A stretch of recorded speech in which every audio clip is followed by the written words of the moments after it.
बिना वेदं विना गीता बिना रामायणी कथां बिना कविं कालिदासं भारतम भारतम नहीं। नमस्कार दोस्तों, 90.2 एफएम पर आप सुन रहे हैं हेलो हल्द्वानी। मैं डॉक्टर नीरज जोशी उत्तराखंड मुक्त विश्वविद्यालय के संस्कृत विभाग से आपका स्वागत अभिनंदन करता हूं। आप सभी को नमस्कार।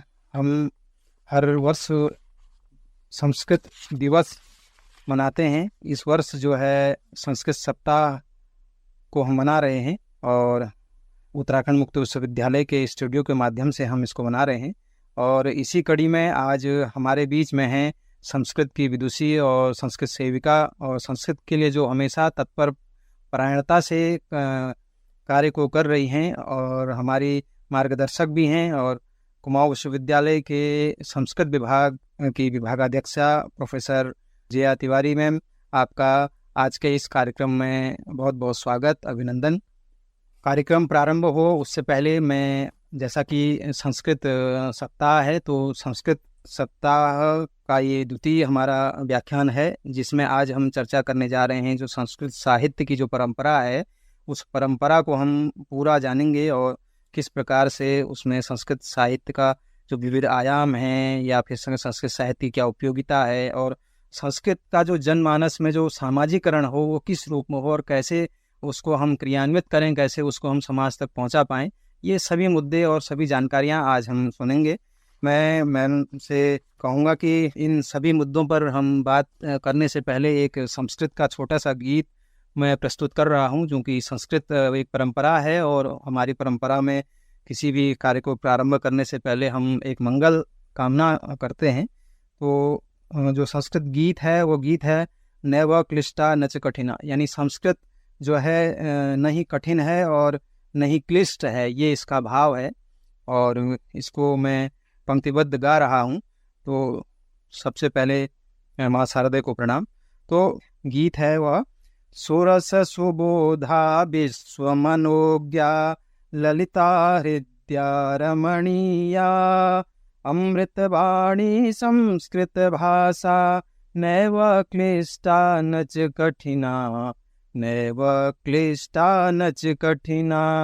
सुरस सुबोधा विश्व मनोज्ञा ललिता हृदया रमणीया अमृतवाणी संस्कृत भाषा नैव क्लिष्टा न च कठिना, नैव क्लिष्टा न च कठिना।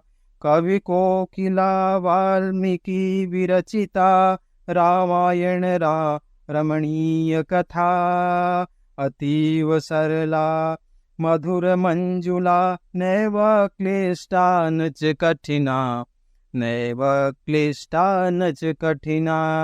सुरस सुबोधा विश्व मनोज्ञा ललिता हृदया रमणीया अमृतवाणी संस्कृत भाषा नैव क्लिष्टा न च कठिना, नैव क्लिष्टा न च कठिना। व्यास विरचिता गणेश लिखिता महाभारते पुण्य कथा कौरव पांडव संगर मथिता नैव क्लिष्टा न च कठिना, नैव क्लिष्टा न च कठिना। सुरस सुबोधा विश्व मनोज्ञा ललिता हृदया रमणीया अमृतवाणी संस्कृत भाषा नैव क्लिष्टा न च कठिना, नैव क्लिष्टा न च कठिना। कुरुक्षेत्र समरं गीता विश्ववंदिता भगवत गीता कुरुक्षेत्रे समरांगण गीता विश्ववंदिता भगवत गीता अमृत मधुरा कर्म दीपिका नैव क्लिष्टा न च कठिना, नैव क्लिष्टा न च कठिना। कवि कुल गुरु नवरसो में सजाम हरितु रघुकुमार कविता विक्रम शाकुंतल मालविका नैव क्लिष्टा न च कठिना, नैव क्लिष्टा न च कठिना।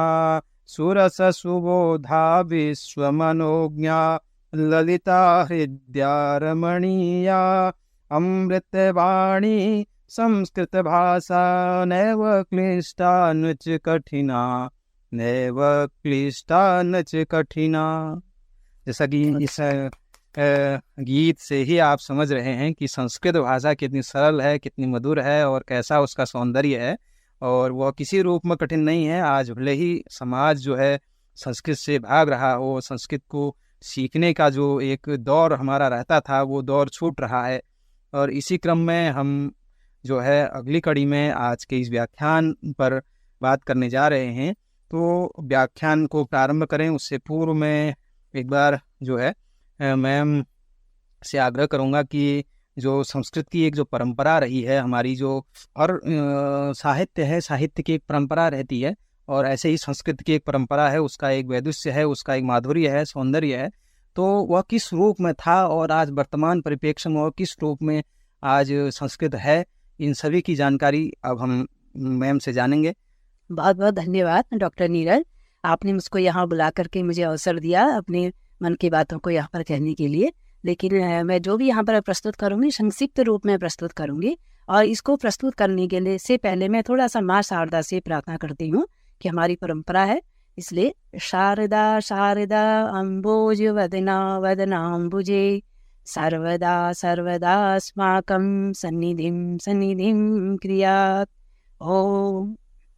बहुत अच्छा आपने विषय रखा हुआ है डॉक्टर नीरज। ये इसके माध्यम से हम इतने सालों से संस्कृत पढ़ रहे हैं, क्यों हम संस्कृत पढ़ रहे हैं और हमने क्या अनुभव किया है, इस अनुभव को यहाँ पर मैं अपने विद्यार्थियों को, शोधार्थियों को, श्रोताओं को मैं यहाँ पर ये अपने विचारों को यहाँ प्रस्तुत करना चाहूँगी। इसके लिए डॉक्टर नीरज मुझसे कुछ प्रश्न पूछेंगे और मैं उसका संक्षिप्त रूप में समाधान कर सकूँगी। जो भी इसमें त्रुटि होगी क्षमा मैं चाहूँगी।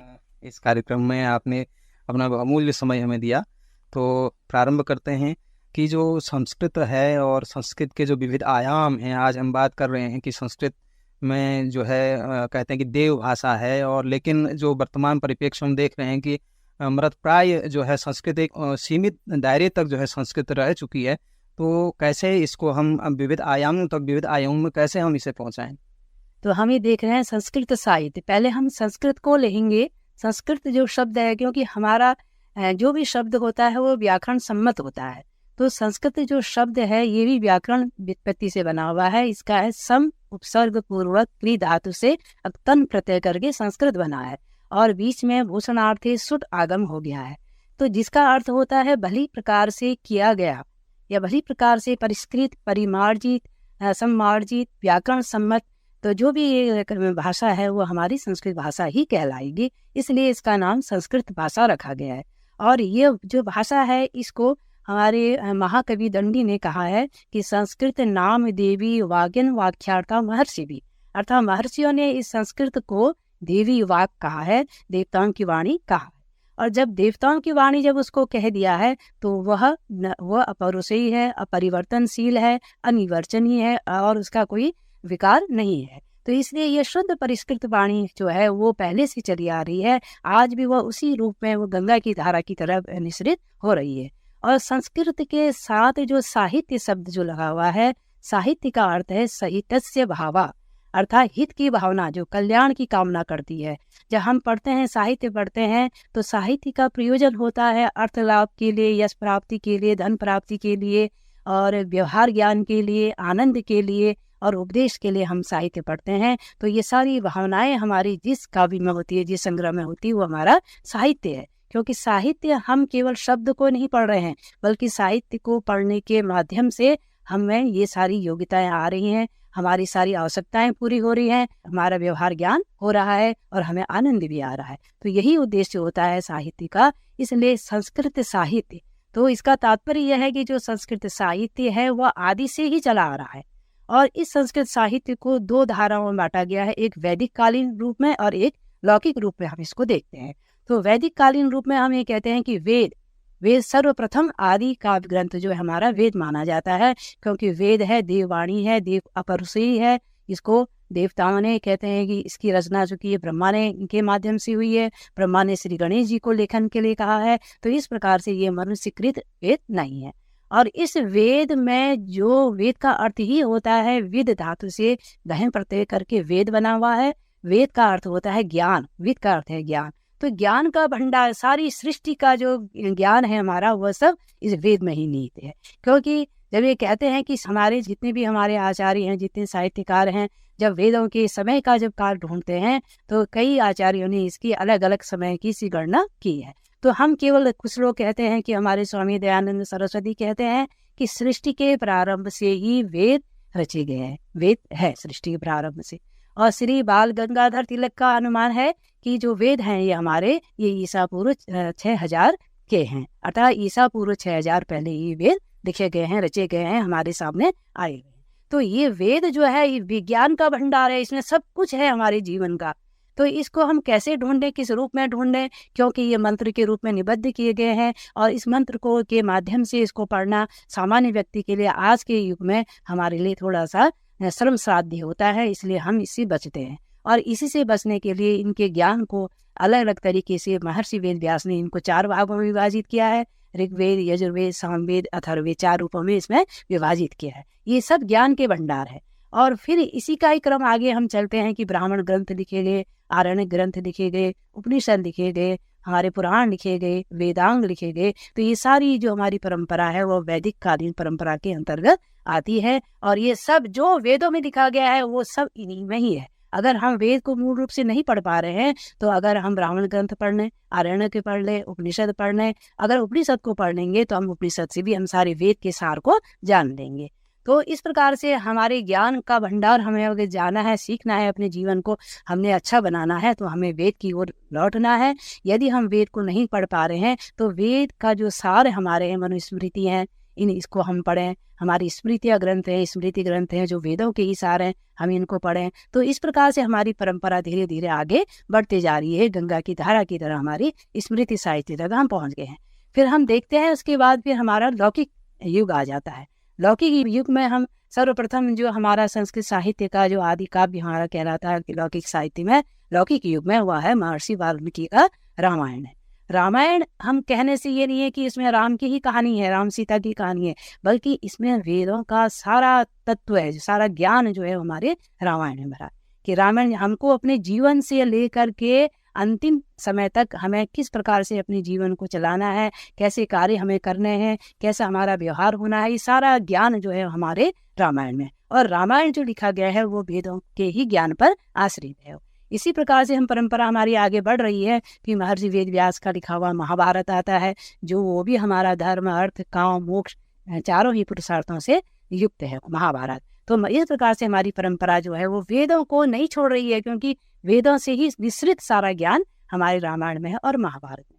फिर उसके आगे हम चलते हैं, फिर हमारे लौकिक युग में हमारे साहित्यकार आते हैं, महाकवि आते हैं हमारे। जैसे हम महाकवियों में महाकवि कालिदास को, प्रसिद्ध जो कवि हैं कालिदास को जानते हैं। भास है, भारवी है, दंडी है, सुबंधु है, बाण भट्ट है। इस प्रकार से हमारी 6वीं शताब्दी, 7वीं शताब्दी क्रम से हमारे 8वीं शताब्दी तक संस्कृत साहित्य के विभिन्न ग्रंथ लिखे गए जो कि हमारे वेदों पर ही आश्रित हैं।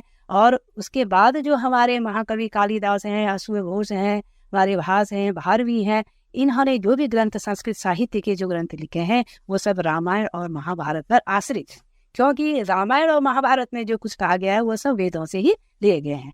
और हम ये देखते हैं कि हम संस्कृत साहित्य हमारा इतना विहंगम है, इतना विशाल है कि इसको आज हमारे विद्वानों ने, आचार्य पद्मश्री वल्लभी उपाध्याय जी ने, आचार्य पद्मश्री कपिल देव द्विवेदी जी ने, आचार्य राधा कांत त्रिपाठी जी ने, अनेक ऐसे विद्वान हैं जिन्होंने कि उस संस्कृत साहित्य का बृहद वाङ्मय एक ग्रंथ की रचना की है। जिस रचना को हम पढ़ते हैं तो उसमें हमारी संस्कृत वाङ्मय की पूरी परंपरा उसमें आ जाती है। तो इस प्रकार से हमारा जो क्रम है वो आगे बढ़ते हुए हम देखते हैं 10वीं शताब्दी तक आचार्य मम्मट हैं, आचार्य विश्वेश्वर हैं 11वीं शताब्दी में। फिर हम 13वीं 14वीं शताब्दी में भी हमारे आचार्य जगन्नाथ राज पंडित हैं, ये हैं। उसके बाद हम 17वीं शताब्दी में आ जाते हैं तो वहाँ पर हम देखते हैं आचार्य अंबिका दत्त व्यास और आचार्य विश्वेश्वर पांडे।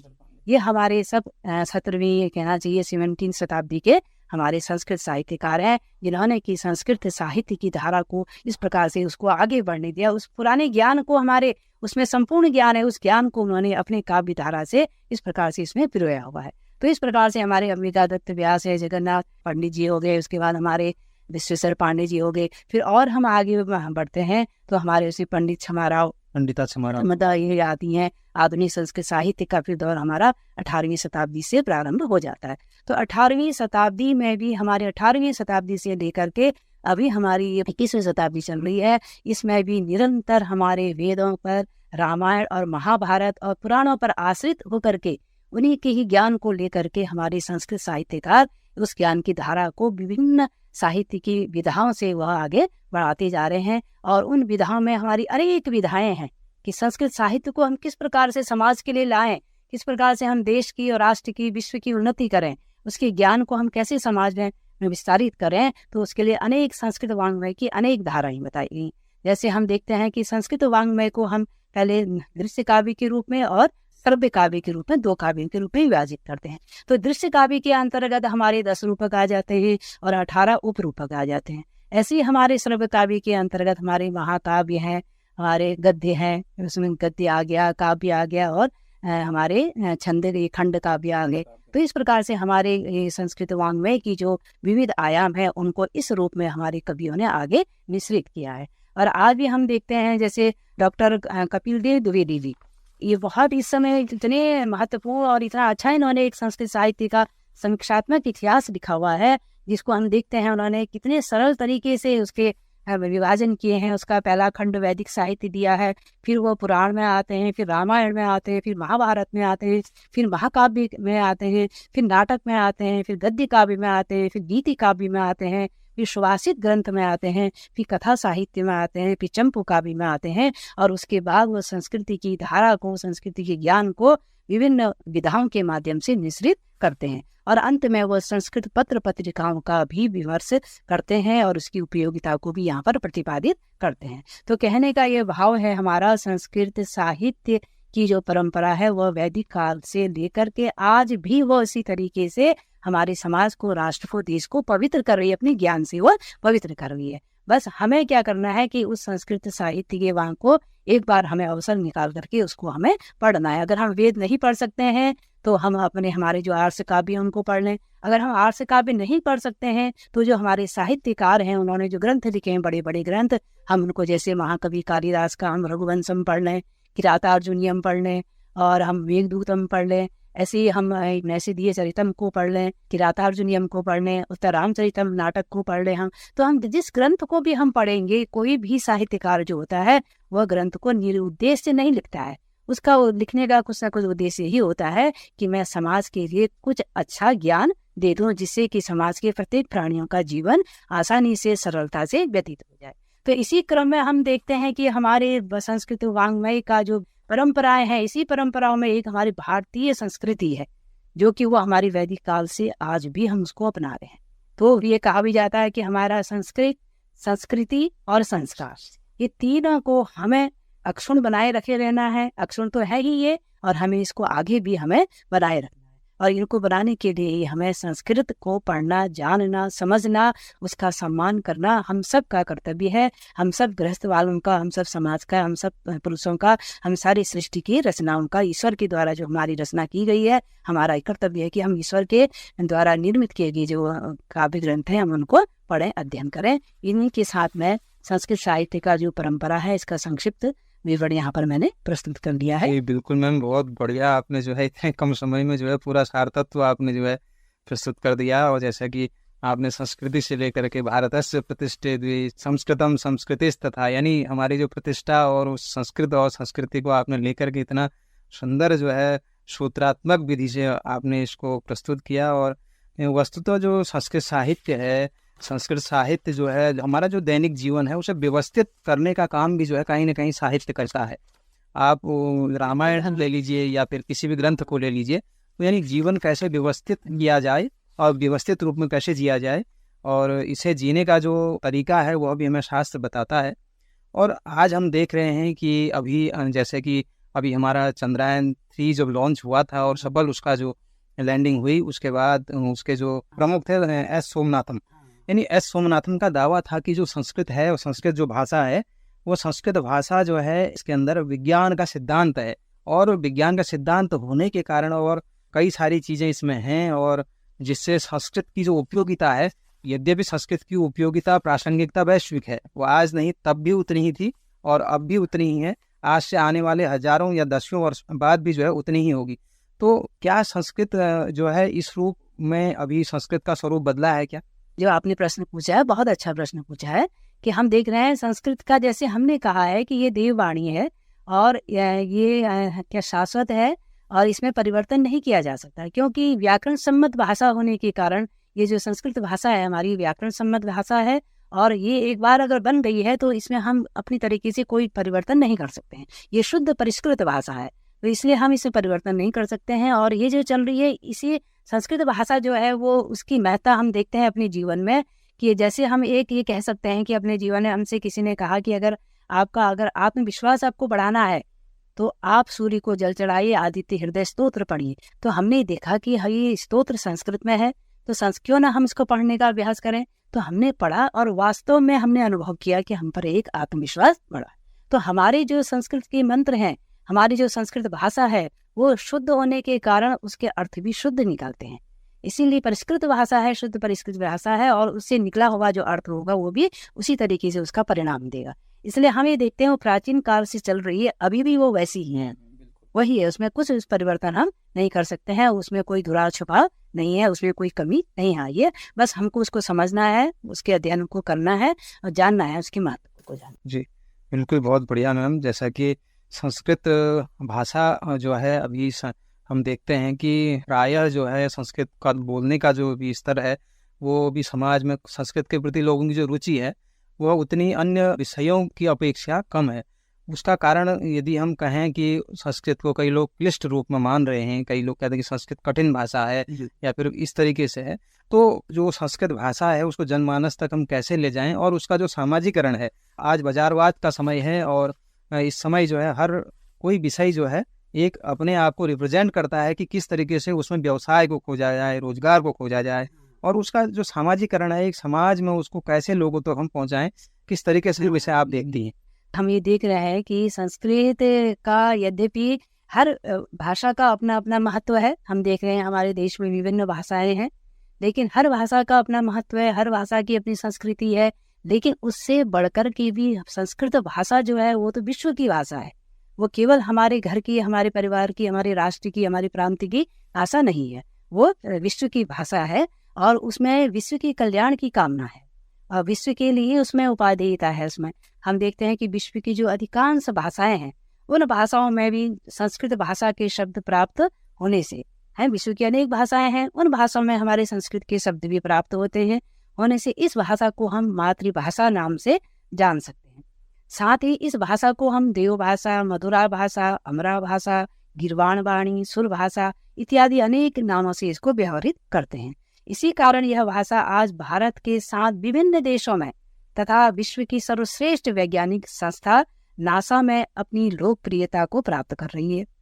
एक समय था जब मानव मात्र की सर्वप्रथम भाषा ही एकमात्र संस्कृत थी, लेकिन आज हम कहते हैं कि वह संस्कृत भाषा क्या है, थोड़ा सा लोगों के दृष्टि से हट गई है, क्योंकि लोगों का ध्यान इससे हट गया है। तो हमें इस आर्यावर्त भारत देश में रहते हुए संस्कृत भाषा जन जन की भाषा कैसे बने, इसके लिए विविध प्रकार के सम्मेलन, भाषण आदि करने पड़ते हैं हमें। इस कार्यक्रम के तहत इस वैश्वीकरण काल में संस्कृत को जन जन की भाषा हम कैसे बनाएं, इस पर कुछ बिंदु यहाँ पर मैंने रखे हैं। तो हम देख रहे हैं कि सबसे पहले हम देखते हैं कि संस्कृत भाषा न केवल एक भाषा मानकर अपितु एक विशिष्ट ज्ञान विज्ञान मानते हुए कक्षा 3 से 10वीं तक अनिवार्य रूप से इसको पढ़ाया जाए। कक्षा 12 से लेके अन्य विषयों की तरह विकल्प रूप में इसको स्थान दिया जाए, तथा कक्षा 3 से विश्वविद्यालय तक के प्रत्येक कक्षा के पाठ्यक्रम में वेद, वेदांग, उपनिषद, पुराण में सन्निहित विज्ञान को तथा तत् शिक्षा को, सत शिक्षा को स्थान देकर संस्कृत को सरल संस्कृत के माध्यम से पढ़ाया जाए। और परीक्षा काल में संस्कृत के प्रश्न पत्र भी संपूर्ण संस्कृत के माध्यम से यदि लिखना अनिवार्य किया जाए तो वो बहुत अच्छा है। इससे हमारी संस्कृत भाषा का जो है अनवरत विकास आगे भी होते रहेगा। जैसे हम देखते हैं कि संस्कृत गुरुकुलों में तथा संस्कृत विश्वविद्यालयों में संस्कृत में ही लिखा जाता है, प्रश्न का उत्तर जो है संस्कृत भाषा में ही लिखा जाता है। ये हमको शुरू से ही ऐसा अभ्यास करना पड़ेगा। जैसे हमारे विद्यार्थी अंग्रेजी प्रारंभ से ही सीखते हैं और अंग्रेजी में ही सब कुछ लिखना सीखते हैं, ऐसे ही हमको संस्कृत को प्रारंभ से ही बच्चों को सिखाना है और दिखाना है। तभी हमारी संस्कृति बिल्कुल धारावाह रूप से हम उसको लिख भी सकेंगे, बोल भी सकेंगे, जन जन तक उसका प्रयोग कर सकेंगे।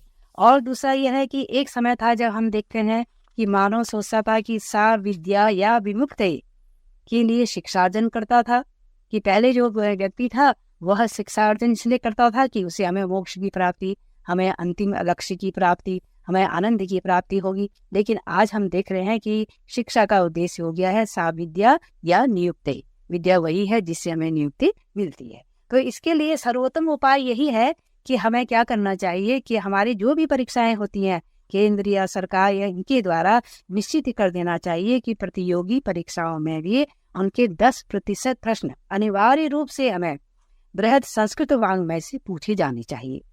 जैसे एक संस्कृत पढ़ा हुआ छात्र प्रतियोगिता परीक्षा को उत्तीर्ण करने के लिए गणित पढ़ता है, विज्ञान पढ़ता है, इतिहास आदि पढ़ता है, कोचिंग केंद्रों में जाता है, उसी प्रकार से अगर संस्कृत वाङ्मय से अगर प्रश्न पूछे जाएंगे तो निश्चित ही विद्यार्थी हमारा छात्र जो है वह संस्कृत विषय को पढ़ेगा, कोचिंग में भी पढ़ेगा, संस्कृत वाङ्मय के बृहद इतिहास को जानेगा। तो ये भी एक हमारा उद्देश्य होना चाहिए, तभी हम संस्कृत को आगे बढ़ा सकते हैं। और केंद्र तथा राज्य सरकारें प्रयास तो कर ही रही हैं, लेकिन फिर भी हम ये देखते हैं कि द्वारा 24 घंटे का चलने वाला जो संस्कृत समाचार चैनल है वह भी प्रारंभ करना चाहिए। यद्यपि चल रहा है लेकिन इसको 24 घंटे प्रारंभ करना चाहिए। फिर हम देखते हैं कि पर्यावरण पर गहन चिंतन संस्कृत शास्त्रों में हुआ है, तो उतना चिंतन अन्य शास्त्रों में नहीं हुआ है। तो पर्यावरण पाठ्यक्रम में संस्कृत शास्त्रों से तत्संबंधित ज्ञान को हमें जोड़ना चाहिए। और हमें देख रहे हैं कि राजीव गांधी नवोदय विद्यालयों की तरह पूरे देश में संस्कृत आवासीय नवोदय विद्यालय प्रारंभ होने चाहिए, जिसमें कंप्यूटर की शिक्षा अंग्रेजी के साथ अन्य विषय के साथ हम संस्कृत भाषा में भी अनुदित करके पढ़ाए जाएं। मतलब जैसे हम कंप्यूटर के माध्यम से हम संस्कृत भाषा को भी अनुवादित करके अंग्रेजी को हम संस्कृत भाषा के माध्यम से अनुवादित करके पढ़ाएं। और हमारे और भी उपाय हैं। संस्कृत पढ़ने वाले छात्रों में जो श्रेष्ठ छात्र होते हैं उनको हम सरकार तथा सामाजिक संस्थाओं की तरह से बीच बीच में हम उनको सम्मानित भी कर भी रही है हमारी उत्तराखंड संस्कृत अकादमी। तो मतलब प्रति वर्ष हमारे छात्रों को सम्मानित कर रही है। तो ये बहुत अच्छा प्रशंसनीय कार्य है कि इससे हमारे छात्र जो है वो संस्कृत पढ़ने के लिए आ रहे हैं और उनमें एक जोश आ रहा है कि हाँ हम भी पढ़ें और हमको भी सम्मान मिले। संस्कृत पाठ्यक्रम में उसी भाषा से निकले जो संगीत हैं, ज्योतिष है, आयुर्वेद है, नृत्य कला है आदि अनेक धाराएं हैं, उनको भी स्थान उसमें दिया जाना चाहिए। संस्कृत पढ़ने वाले छात्रों, शिक्षकों, अनुरागियों द्वारा घर परिवार विवाह आदि कार्यक्रम में जो आयोजित होने वाले आमंत्रण पत्र हैं उनको संस्कृत में ही प्रकाशित करना चाहिए। अपनी अमूल निधि के रूप में जो हम हस्ताक्षर कर रहे हैं संस्कृत में ही हम करें। अपने घर में, दुकान में, संस्था में पुत्र पुत्री आदि का नाम हम शुद्ध संस्कृत में रखें, क्योंकि यथा नाम तथा गुण कहते हैं ना, वैसे ही गुण उसमें आते हैं। इसीलिए हमको संस्कृत से संबंधित नाम रखने चाहिए, शुद्ध नाम रखनी चाहिए जिसका कोई सार्थक अर्थ निकले। और अधिकतर हिंदी बोलते हुए संस्कृत शब्दों के प्रयोग का प्रयत्न करना चाहिए। और हम देख रहे हैं कि सरकार द्वारा नित्य प्रयोग की जाने वाली वस्तुओं की निर्माता जो कंपनी है उनको भी वह आदेशित करें कि वे अपने उत्पादों का नाम शुद्ध संस्कृत में रखें। ये हमारा भी कर्तव्य है कि हम दुकानदारों के यहाँ जा करके उनको हम बताएं कि इसका नाम यह है, तो इस प्रकार से हम उत्पादों के नाम हम उनको बताएं जो संस्कृत जानने वाले हैं। तथा छोटी बड़ी दुकान तथा साइन बोर्ड जो है उनमें भी शुद्ध संस्कृत शब्द में उसको बनाएं। इस हेतु संस्कृत विद्वानों को चाहिए कि वे सभी प्रकार के पहचान पत्र साइन बोर्ड के लिए शुद्ध संस्कृत शब्दावली बनाएं तथा उन्हें दुकानदारों को दें। इसी प्रकार सरकारी तथा गैर सरकारी कार्यालयों तथा कल कारखानों के लिए भी संस्कृत शब्दावली बनाकर तत्त स्थानों पर लगानी चाहिए। हम निष्कर्षतः यही कह सकते हैं कि संस्कृत भाषा को सुपरिचित अथवा जन सामान्य बनाने के लिए पारस्परिक सौहार्द एवं संगठन, विद्यार्थियों का ह्रास तथा उसे रोकने के उपाय, प्रौढ़ पांडित्य की रक्षा, वाग्वर्धनी सभा, संस्कृत व्याख्यान माला का आयोजन, महिला संस्कृत सम्मेलन, भारतीय संस्कृति का महत्व कीर्तन, तथा सांस्कृतिक संस्थाओं में संस्कृत प्रचार, हिंदी अंग्रेजी विद्यालयों में संस्कृत परिषद, संस्कृत निष्ठ हिंदी का व्यवहार, परिवार में संस्कृत प्रचार, सरल संस्कृत का प्रयोग, त्रैमासिक संस्कृत शिक्षण, गृहस्थ पंडितों द्वारा संस्कृत शिक्षण, कन्या संस्कृत पाठशाला, विधवाओं को संस्कृत शिक्षा, कथा वाचन एवं प्रवचन द्वारा संस्कृत प्रचार,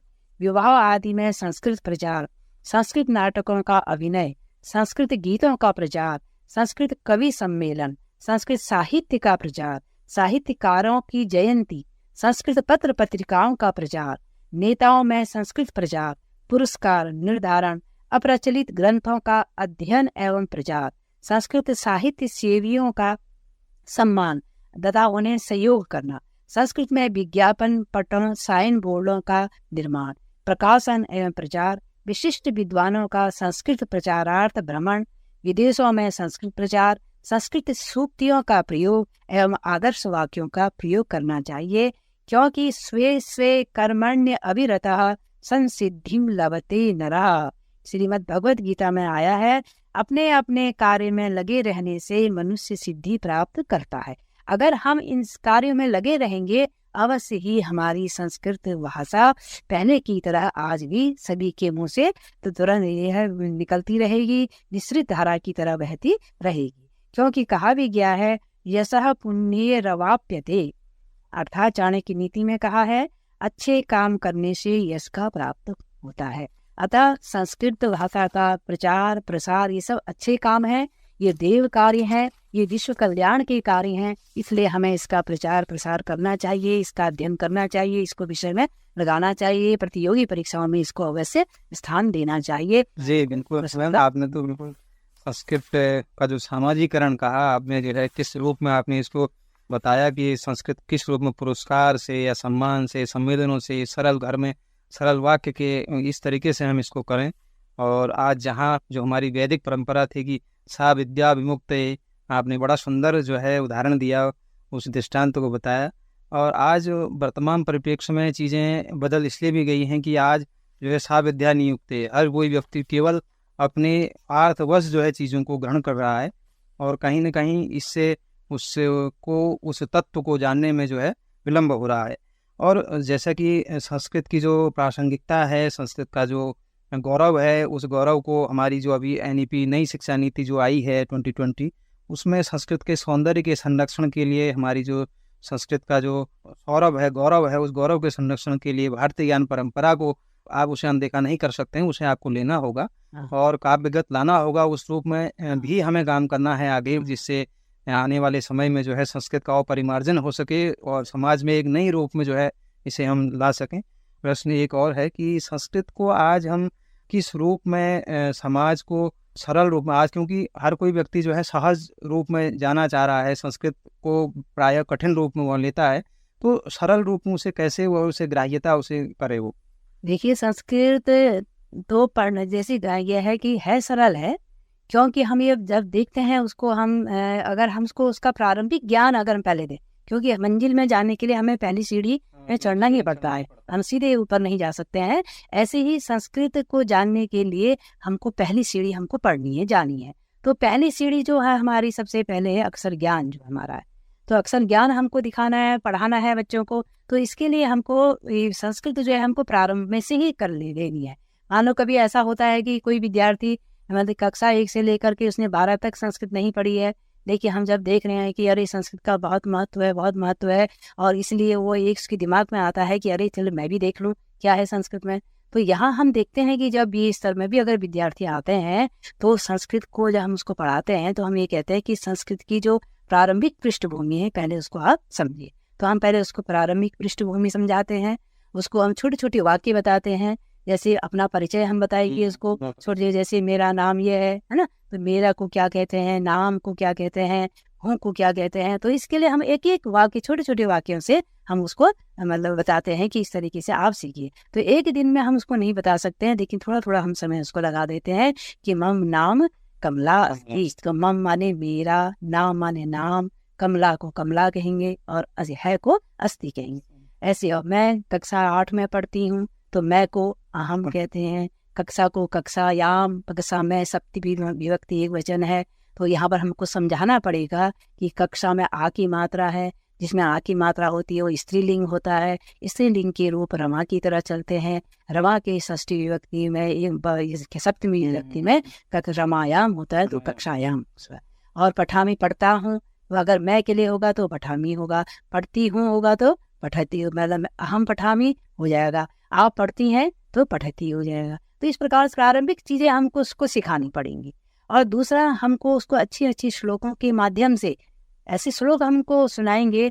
जैसे हम कहेंगे बच्चों, आप कोई भी चाहे बड़ा हो चाहे छोटा हो, हम उनसे कहेंगे आप प्रातः काल जब उठते हैं सबसे पहले अपने हाथों को देखिए, और हाथों को देख करके जो हमारा मंत्र है, कराग्रे वसते लक्ष्मी, कर मध्य सरस्वती, कर मूले स्थिता ब्रह्मा, प्रभाते कर दर्शन। तो हमने उनको श्लोक बताया और उसका अर्थ भी हम उसको बताएंगे कि देखिए दोनों हाथों को बराबर कीजिए और अपने 10 अंगुलियों के अग्रभाग में देखिए। कहेंगे कि अग्रभाग में कराग्रे वसते लक्ष्मी, लक्ष्मी का विराज है, इसमें विराजमान रहती है। अर्थात लक्ष्मी का मतलब है ये हाथ है हमारे, हम इन हाथों से काम करेंगे और काम जब करेंगे तो निस्संदेह ये हमको धन की प्राप्ति होगी, है ना। तो यह तात्पर्य, हम अपने हाथ को देखे, हमारे हाथ किस लिए हैं, काम करने के लिए है।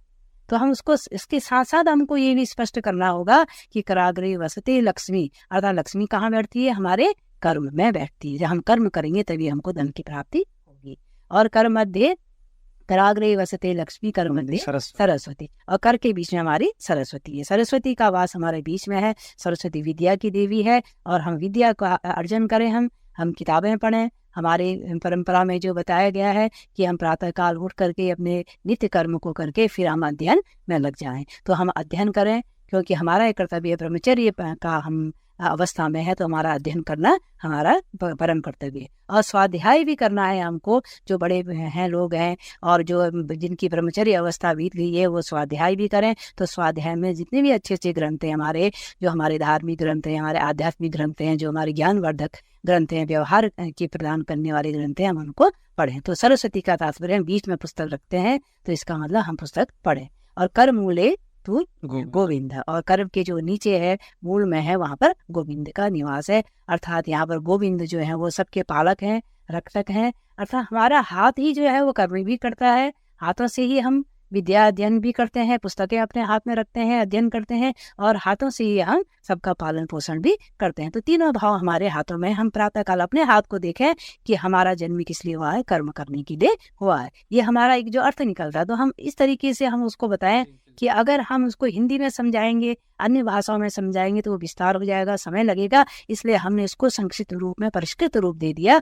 कराग्रे वसते लक्ष्मी, कर मध्य सरस्वती, कर मूले स्थिता ब्रह्मा, प्रभाते कर दर्शन। क्योंकि इसमें याद करने में भी अच्छा हो जाता है, मधुरता भी आती है, सरसता भी आती है, और वो आजीवन बनाए रहता है। तो इस तरीके से हम बच्चों को बताएंगे, अपने बड़े लोगों को बताएंगे, अपने आसपास भी बताएंगे। हम सबको यही कहते हैं कि संस्कृत को धीरे धीरे धीरे धीरे अवश्य पढ़िए, रोज पढ़िए। जैसे हम कहते हैं अब गीता पढ़ते हैं, श्रीमद् भगवत गीता। इस समय वर्तमान में तो श्रीमद् भगवत गीता को लगभग जो संस्कृत से इतर लोग हैं वो भी बहुत पसंद कर रहे हैं। मतलब आए दिन हम देख रहे हैं कि किस तरीके से वो गीता को पसंद कर रहे हैं, क्योंकि गीता को अगली बार पढ़ लिया है तो उसमें यही उद्देश्य दिया गया है कि हमको निष्काम भाव से हमें कर्म करना है, कर्म करने की हमें प्रेरणा दी है। तो उस कर्म की करने की प्रेरणा के लिए ही श्री कृष्ण के माध्यम से उपदेश अर्जुन को दिया गया है। अर्जुन जब देखते हैं माया, मोह, लोभ, लालसा आदि संसार की इन विसंगतियों में वो अपने कर्तव्य कर्म को छोड़ देते हैं, तब वह श्री कृष्ण भगवान जो है वो हमारी एक शक्ति है, जो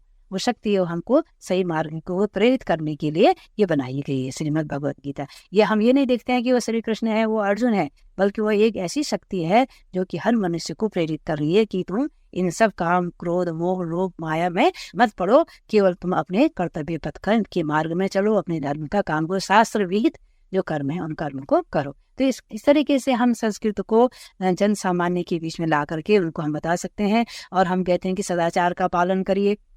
तो सदाचार क्या है? हम जैसे कहते हैं क्यों करिए सदाचार का पालन, क्योंकि हम सदाचार किसको कहते हैं? जो सद आचरण करता है, सद आचरण से ही साधु बना हुआ है, तो उसी को ही हम कहते हैं सदाचार। सद माने अच्छा आचरण।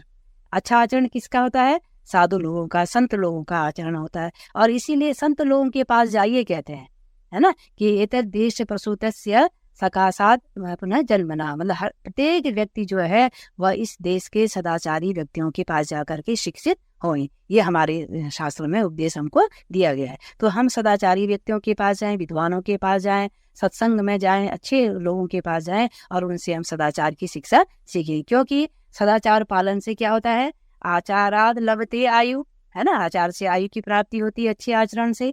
आचाराद ईप्सिता प्रजा, अच्छे आचरण से हमारे प्रजा की रक्षा होती है, प्रजा का हमारी मनोकामना, हमारी इच्छित प्रजा होती है, हमारी हम जैसा चाहेंगे वैसी प्रजा बनेगी। और आचाराद धन अक्षयम, और आचार से क्या होता है, हमारा धन बढ़ता है, ये इसकी वृद्धि होती है। और आचारात हंति अलक्षण, और सदाचार से ही हमारे दुराचार का विनाश होता है। तो इसीलिए हम कहते हैं कि हमारी संस्कृति जो है वो हमको सदाचार की शिक्षा देती है, वो हमें व्यवहार ज्ञान की शिक्षा देती है, वो हमारी भारतीय संस्कृति की शिक्षा देती है कि हमें अपनी भारतीय संस्कृति में की जो विशेषता है, हमारे कर्मवाद की विशेषता है, अध्यात्मवाद की विशेषता है, और पुनर्जन्म की विशेषता है, उसमें अवतारवाद की उसमें विशेषता है, षोडश संस्कार उसमें है हमारे, उसमें बड़े लोगों का सम्मान किया गया है, उसमें सर्व समन्वय की भावना है, पूरे विश्व को एक मानने की भावना है, वसुदेव कुटुंब की भावना है। ये सारी विशेषताएं हमारी भारतीय संस्कृति में है। और भारतीय संस्कृति का आधार जो है हमारी एकमात्र संस्कृत भाषा में निहित साहित्य हैं, ग्रंथ हैं, वेद हैं हमारे। तो इसलिए हम अपने समाज में यही कहेंगे कि आप सरल संस्कृत को पढ़िए, हम उनको सरल तरीके से बताएंगे। सरल तरीका उसका यही है कि प्रारंभिक स्तर से उसको पढ़ाया जाए, है ना, जैसे हम और भाषाओं को पढ़ते हैं ऐसे उसको पढ़ना पड़ेगा। एक दिन में कोई काम नहीं होता, बूंद बूंद से घड़ा बढ़ता है। ऐसे धीरे धीरे अभ्यास करने से ही मनुष्य अपने कर्म को प्राप्त कर लेता है। उद्यमेन ही सिद्ध्यन्ति कार्याणि न मनोरथे, है ना, कि परिश्रम से ही कार्य सिद्ध होते हैं, मन की इच्छा से नहीं होते हैं। कि हाँ हमको भी आती संस्कृत, हम भी संस्कृत बोलते, लेकिन उसके लिए अभ्यास करना जरूरी है। तो ये इसका है कि संस्कृत बोलने से ही उपाधि बना सकते। अनभ्यास विषम विद्या, वही है, अभ्यास की आवश्यकता है। बहुत बहुत धन्यवाद मैम, आपने आज जो है इस संस्कृत साहित्य की परंपरा में हमें बहुत सारी चीज़ें बताई, जैसे संस्कृत के विविध आयाम, सामाजिकरण, उसकी उपयोगिता, और कैसे हम संस्कृत को सरल रूप में जनमानस तक पहुंचा सकें। ये एक बृहद चर्चा आपने जो है सूक्तियों के माध्यम से भी, है ना, सूक्तियों के माध्यम से आपका एक बृहद अनुभव है, और अध्ययन काल आपका अभी से लेकर के अभी आप जो है कम से कम बहुत सारे विद्यार्थियों को आपका मार्गदर्शन मिल रहा है। तो आशा है कि आज की यह वार्ता हमें और हमारे श्रोताओं के लिए, और जो जनमानस तक जहाँ जहाँ भी यह सुना जाएगा, उन सभी के लिए प्रेरणास्पद हो और लाभकारी हो। तो आज की इस वार्ता को समापन करने से पूर्व मैं मैम से कहूँगा कि यदि कुछ और आप कहना चाहें हमारे श्रोताओं के लिए कुछ विशेष। बस मैं तो ये कही, देखिए हमारे पूरे भारत के कहना चाहिए जो ध्येय वाक्य हैं, और इतना महत्व है हमारे संस्कृत का, हमारे संस्कृत साहित्य का, हमारे वैदिक मंत्रों का, कि हमारे ध्येय वाक्य सब जगह लिए गए हैं। जैसे हम अपने ही देखते हैं कहीं भी, जैसे कहते हैं सर्वम ज्ञाने परिसमाप्त, सब कुछ ज्ञान में ही समाप्त होता है। तो ये भी सब हमारे श्रीमद् भगवत गीता से लिया गया है। ऐसे ही हम देखते हैं योग क्षेमम वहामहि, है ना, हम देखते हैं LIC वगैरह में देखते हैं योग क्षेम की रक्षा। अभी G20 जो हुआ था उसका श्लोक वसुधैव कुटुंबकम, वसुधैव कुटुंबकम, यानी हमारे, तो ये सब छोटे छोटे वाक्य जो है वो हमारे मतलब सूक्ष्म रूप में है, क्योंकि संस्कृत जो है वो सूत्रात्मक भाषा है, और सूत्रात्मक रूप में वो एक विशाल भाव को अपने में समेटे हुए है। जैसे हम कहते हैं कि गागर में सागर है, ऐसे हमारे संस्कृत में निबद्ध जो सुभाषित हैं, जो हमारे सूत्र हैं, जो हमारे लोकोक्तियां हैं, वह छोटे से भाव में बड़ी चीजों को उसमें समावेशित किया है। तो सूत्र के माध्यम से, सूक्तियों के माध्यम से भी हम संस्कृत का प्रचार प्रसार कर सकते हैं, उनको अध्ययन कर सकते हैं। जैसे कहा भी क्या है, अकरणम मंद करणम श्रेया, नहीं करने से कुछ करना अच्छा है। तो इसलिए आइए हम लोग कुछ अगर विशाल नहीं कर सकते हैं, कुछ नहीं कर सकते हैं, तो थोड़ा सा अभ्यास अवश्य करें। एक श्लोक का एक घर में ही हम थोड़ा सा एक मंत्र ही पढ़ लें, तो उससे हमको एक अच्छी भावना हमारी जागृत होगी, मन शांत होगा, सुखी होगा, संतुष्ट होगा, और अच्छा वातावरण बनेगा। इन्हीं शब्दों के साथ मैं अपनी वाणी को विराम देती हूँ और सबकी शुभकामना कहती हूँ। सम गच्छध्वम सम वदध्वम सम समनो वनांसि जानताम्, सर्वे भवन्तु सुखिनः, सर्वे सन्तु निरामया, सर्वे भद्राणि पश्यन्तु, मां कश्चित् दुःख भाग् भवेत्। इस प्रकार की भावनाएं हमारे इसमें हैं। सबका कल्याण हो, सबकी जय हो। जयतु संस्कृतम, जयतु भारतम, जयतु उत्तराखंड मुक्त विश्वविद्यालय। बहुत बहुत धन्यवाद मैम, आज आपने अपने मुक्त कंठ से जो है इतना सुंदर और सूत्रात्मक रूप में संस्कृत की इस परंपरा को हमारे श्रोताओं के बीच रखा, इसके लिए आपका बहुत बहुत धन्यवाद। आगे धन्यवाद, फिर आपने आपसे बुलाया जो है मुझे। विचारों के लिए फिर जुड़ेंगे, और तब तक के लिए धन्यवाद। धन्यवाद।